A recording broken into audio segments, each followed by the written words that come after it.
आज हम जिस विषय पर बात करेंगे वो है ईर्ष्या। जी हाँ, किसी की सफलता या सुख देखकर पहला भाव क्या जागता है हमारे हृदय में?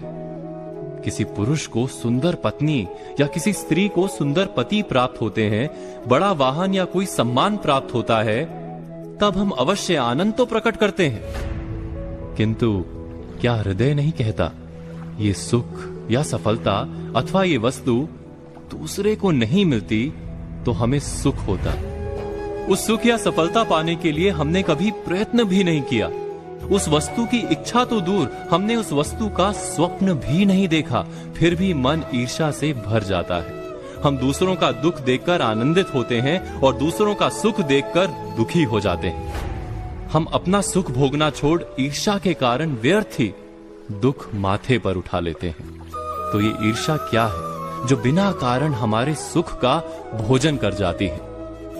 इतना तो हम जान गए कि ईर्ष्या हृदय का गुप्त भाव है। हम लाख समझते हो कि ईर्ष्या उचित नहीं, फिर भी ईर्ष्या जाग जाती है। उसको अंकुश में रखना भी असंभव सा है, क्योंकि निरंतर हृदय में रहती नहीं। ईर्ष्या से छूटने का केवल एक मार्ग है कि ईर्ष्या की जड़ से हम परिचित हो जाएं।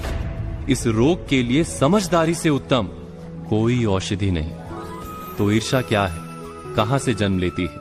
क्या आपने कभी इस पर विचार किया है? हमने आपसे पूछा था कि ईर्ष्या क्या है, कहां से जन्म लेती है? जब किसी को कोई सुख, कोई सफलता या कोई वस्तु प्राप्त हो जाती है तो वास्तव में उसका जीवन बदलता है, समाज में उसका स्तर ऊपर उठता है। वस्तु छोटी सी ही क्यों ना हो, कम से कम लोग उसका अभिनंदन अवश्य करते हैं। कुछ समय के लिए वो निकट के समाज, परिवार या मित्रों की मंडली का केंद्र बनता दिखाई देता है, और ठीक उसी समय समाज, मंडली या परिवार की दृष्टि हम पर नहीं रहती। दुख का कारण यही है कि हमारा महत्व हमें कम होता दिखाई देता है। क्या ये सत्य नहीं?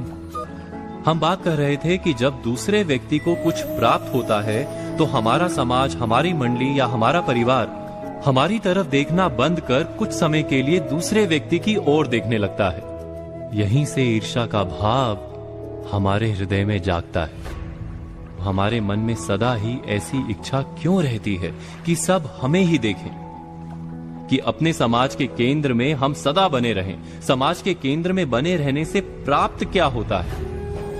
विचार कीजिए, जब तक समाज के केंद्र में हम हैं, हमें प्रतीत होता है कि हम महत्वपूर्ण है। हमारा जीवन व्यर्थ नहीं, निकट के लोगों के लिए सार्थक हैं हम। वास्तव में हमारी सार्थकता, हमारा महत्व हम सदा ही दूसरों की दृष्टि से नापते हैं, किंतु समाज की दृष्टि में तो परिवर्तन होना ही है। समाज हमारी ओर देखे वो समाज का उपकार है, हमारा अधिकार नहीं। हमारी सार्थकता का प्रमाण जब स्वयं हमारे अपने हृदय से प्राप्त होने लगे, हम अपने जीवन से रस उठाने लगे, अर्थात जब हमारा हृदय आत्मविश्वास से भर जाए, तो ईर्ष्या का भाग अपने आप चला जाता है।